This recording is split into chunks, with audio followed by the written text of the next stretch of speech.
All right, everyone, I'm back working on the built-in mudroom storage that we're doing. I wanted to walk through a little bit of a hack here to get a straight edge. I don't have a track saw. Thought about buying a really nice straight edge that had a like a bearing driven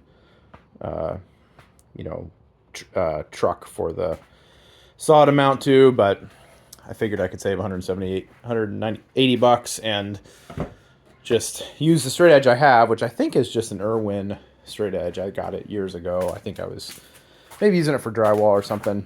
But it is longer than 8 feet, so you can do a full 8-foot section. You can see I've got it clamped here on my marks. The saw blade's 1.5 inches off of the edge of the saw.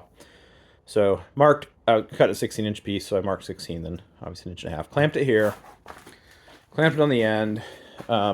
But if I just did that alone, even though it's aluminum with these ribs, it would still flex a little bit. There's really a risk that I put an arc in the cut. So I put my 5-foot or 4-foot level, which is much sturdier, and then a piece of scrap I had up against it, and then 2 clamps on the other side to give it some support in the middle. And it is strong. It's not going anywhere. Any movement you're seeing there is just take up in the slack. When you I'll lift this cut back up onto my straight edge. You'll see how straight it is. So there is the straight edge cut. It's pretty... Oh, it's not lined up at the end. I was going to say, not pretty good if that's what it is, but I'll line it up on the end here. It's pretty good. There we go.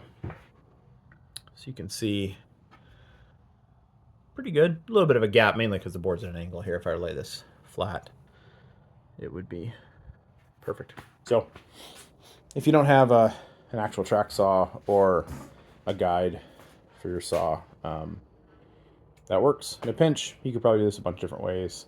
This board is going to go up against the wall, so the cut doesn't have to be perfect, but I'm not really worried about this cut for this board. It's really for the pieces that we cut off of this side. I want to have a nice straight edge on that side. You can see I've already cut here, so I want to essentially have a nice factory edge on that side. And saw it good. I have a corded Makita saw that I've used for years, but the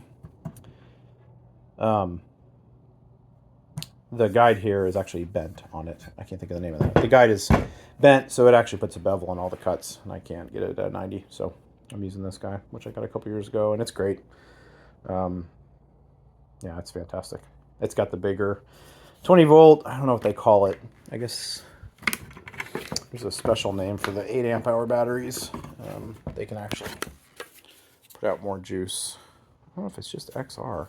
Anyways, yeah, it's great. So works good, and I'm just using a normal blade. I had a fine cut blade, but it's getting a little dull, so just a regular blade and sand the edges, and it's great. So there's a tip. If you need to kind of hack something together and get a straight edge, it's super easy to do and doesn't take much more time. And honestly, it's probably stronger than even the wide straight edge track saw guides. So good enough.